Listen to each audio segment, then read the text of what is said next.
Good day guys at magandang araw po ulit sa ating lahat and welcome back po again sa ating channel, Jess TV House Vlog. So isa na naman pong kababayan natin ang dati nangangarap lang na magkaroon ng sarili po nilang bahay na ngayon po ay natupad na. Bunga ng pagsisikap at pagtitiyaga ng magkapatid. So tara guys, panoorin na po natin ang kanilang video at makakuha po tayo ng inspirasyon, idea at makuha rin tayo ng style na pwede po natin gamitin na kung tayo po ay magpapatayo ng ganito po klaseng bahay. So guys, kilalanin po natin yung owner, si Ma'am Teresa po at si Ma'am Lynn. Sila po ay ang magkapatid na may-ari po ng house na ipipicture natin for today. At nagtatrabaho po sila sa bansang Australia for 24 years. So maraming salamat po muna sa owner at binigyan po tayo ng chance na may picture po ang kanilang house dito po sa ating channel.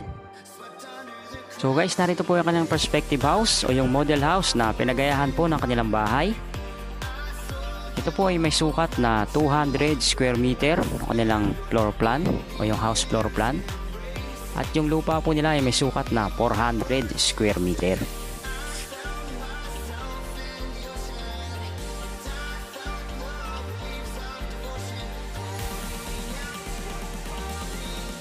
At ito po ay may 4 na bedroom, 3 toilet and bath. Bali yung isang room po ay nasa taas na may kasamang bathroom. At yung 3 room naman po ay nasa baba. Ito po ay may veranda o yung terrace at may rooftop po sa taas. At garage area po. And nag-start building nga po ng kanilang house noong January 2021. At yung mga gumawa daw nga po ng kanilang house ay yung kanilang mga kamag-anak, kanilang mga brother-in-law, mga pamangkin at mga pinsan po.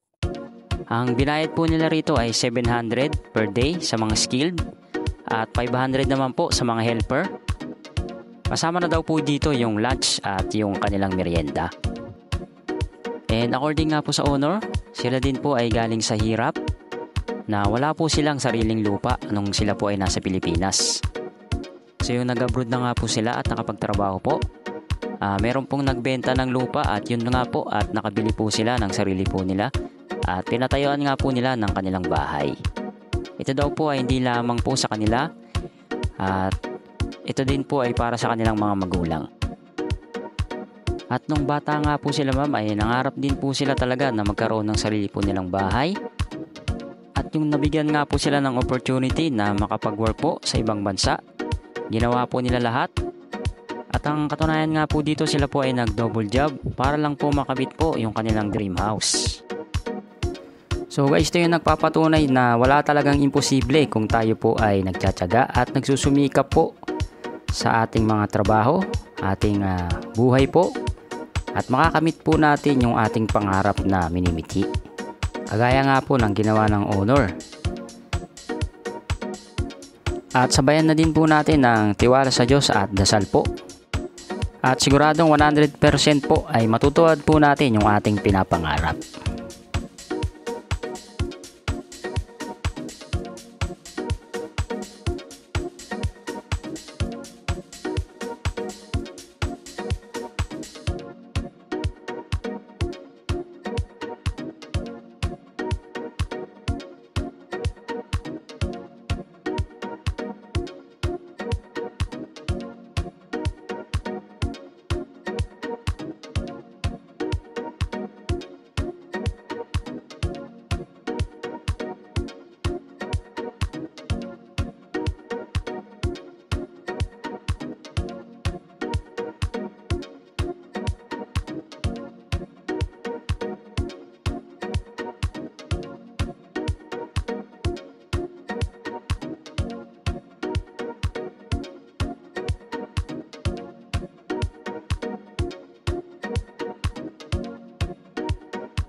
So guys, narito po yung video na sinend sa atin ng owner. At makita po natin yung style po ng kanilang house. So tara guys, panoorin po natin at makakuha po tayo ng idea dito.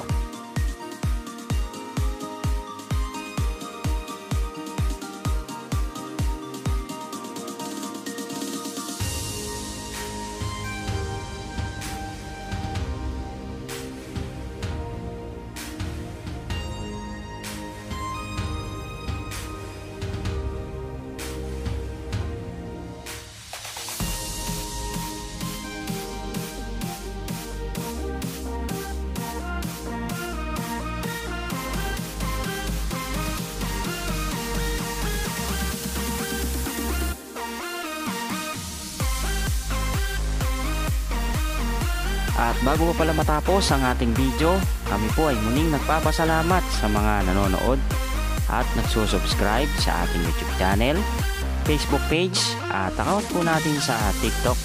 Maraming salamat po at God bless po sa ating lahat.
So guys, ngayon po ay ongoing pa din po yung pagpapaganda po sa kanilang dream house, pero almost done na po siya.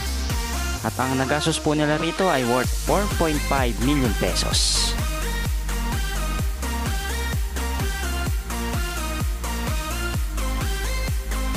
So guys, hanggang dito na muna po ulit ang ating video.